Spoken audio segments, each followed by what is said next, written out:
జిల్లా ఇబ్రహీంపట్నం వద్ద కృష్ణా గోదావరి నదుల అనుసంధానంపై విశిష్టతపై ఏర్పాటు చేసిన పైలాన్ను సీఎం చంద్రబాబు నాయుడు ఆవిష్కరించారు. అనంతరం ఇబ్రహీంపట్నం ఫెర్రీ వద్ద కృష్ణా గోదావరి నదుల సంగమ ప్రదేశంలో చంద్రబాబు ప్రత్యేక పూజలు చేశారు.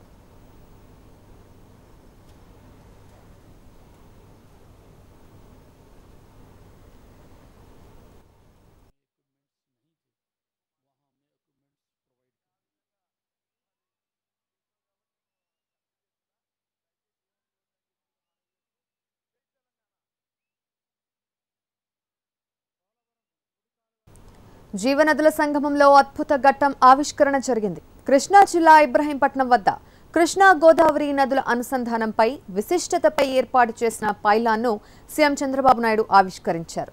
అనంతరం ఇబ్రహీంపట్నం ఫెర్రీ వద్ద కృష్ణా గోదావరి నదుల సంగమ ప్రదేశంలో చంద్రబాబు ప్రత్యేక పూజలు చేశారు. రాష్ట్ర నీటిపారుదల శాఖ మంత్రులు దేవినేని ఉమామహేశ్వరరావు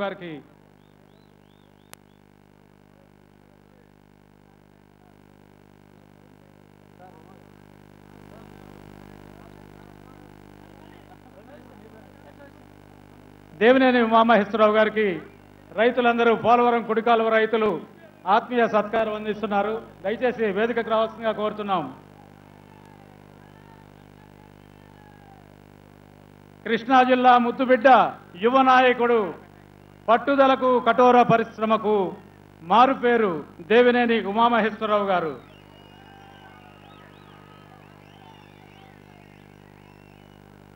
ఆ తర్వాత కృష్ణా జిల్లా కలెక్టర్ గారికి ఏ బాబు గారు వారిని వేదికకు రావాల్సిందిగా కోరుతున్నారు. ముఖ్యమంత్రి నారా చంద్రబాబు నాయుడు గారు వారిని సత్కరిస్తారు. కృష్ణా జిల్లా కలెక్టర్ ఏ బాబు గారు.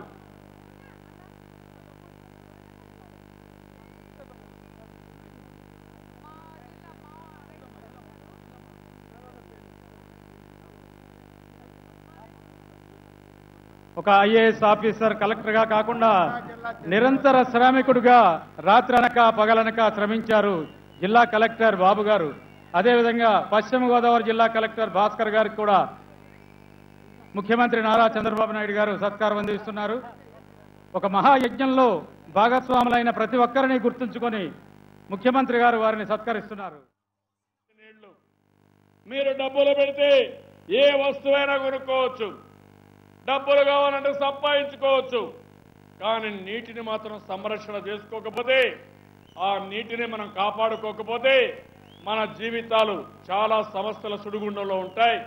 ఆ విషయం మీరు గుర్తుపెట్టుకోవాల్సిన అవసరం ఉంది. అందుకే ఇది ఒక జల దీక్ష, ఇది మహాసంకల్పం. ఈ మహాసంకల్పం ద్వారా రాష్ట్రంలో పూర్తిగా కరువు పోయే వరకు, ఈ రాష్ట్రం సస్యశ్యామలం అయ్యే వరకు, ప్రతి ఒక్క రైతు ఆనందంగా ఉండే వరకు ఈ కార్యక్రమం కొనసాగుతుంది. దీన్ని ముందుకు తీసుకుపోతాం. అందరూ కూడా ఈ యొక్క పవిత్ర సంగమంతో అనుసంధానం కావాలి. ఈ పవిత్ర సంగమంతో ప్రతి ఒక్కరూ అనుసంధానం కావడమే కాకుండా, మీరు మన ప్రాంతంలో ఉండే ప్రతి ఒక్కరికి చైతన్యం కూడా తేవాల్సిన అవసరం ఉంది.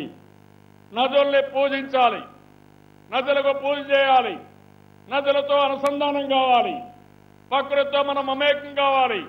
అప్పుడే మన జీవితాలు ఆనందంగా ఉంటాయి.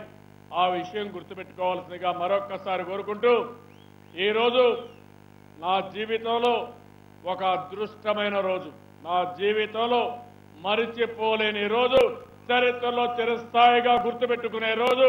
ఆ విషయం మీరందరూ ఆలోచించాల్సిన అవసరం ఉంది. చాలా మందికి చాలా అవకాశాలు వస్తాయి. నేను 3వ సారి ముఖ్యమంత్రి అయ్యాను. కానీ ఈ రోజు నా చరిత్రలో ఎప్పుడూ మర్చిపోలేను మధురమైన అనుభూతి. నాకెంతో ఆనందం. నా జన్మ చరితార్థమైందనే భావన నాకుంది. తప్పకుండా ఇలాంటి కార్యక్రమం వల్ల ఈ రాష్ట్రం బాగుపడుతుంది. రాష్ట్రమే కాదు, ప్రజలు శాశ్వతంగా గుర్తుపెట్టుకుంటారు. ఇలాంటి కార్యక్రమానికి చేసిన మీరు కూడా ఒక చరిత్రలో మిగిలిపోతారు తమ్ముళ్ళు. ఇది అపూర్వ సంఘటన. ఈ సంఘటనలో మనమందరం భాగస్వాములు కావడం ఇది ఒక చరిత్ర అని చెప్పి మరొకసారి తెలియజేసుకుంటూ ఇందుకు వచ్చిన మిమ్మల్ని అందరినీ పేరు పేరున మనస్ఫూర్తిగా అభినందిస్తూ మీరు గ్రామాలకు పోయిన తర్వాత ఈ యొక్క పవిత్ర సంగమం యొక్క ఉద్దేశం, దీనివల్ల వచ్చే లాభాలు ప్రతి ఒక్కరికి చెప్పాలి, చర్చ జరగాలి. తద్వారా ప్రతి ఒక్కరు కూడా ఈ కార్యక్రమంలో భాగస్వామ్యం కావాలని మరొక్కసారి కోరుకుంటూ అందరికీ నమస్కారాలు. జై హింద్, జై జన్మభూమి. బాబు ప్రసంగాన్ని ఇప్పటి వరకు చూసాం. ఇక మహబూబ్ నగర్ జడ్చట్టలో